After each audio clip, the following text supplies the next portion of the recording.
तत्पुरुषाय विद्महे महेश्वरपुत्राय धीमहि तन्नो सुब्रह्मण्यः प्रचोदयात्।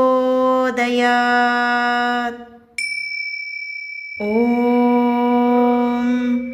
तत्पुरुषाय विद्महे महेश्वरपुत्राय धीमहि तन्नो सुब्रह्मण्यः प्रचोदयात्।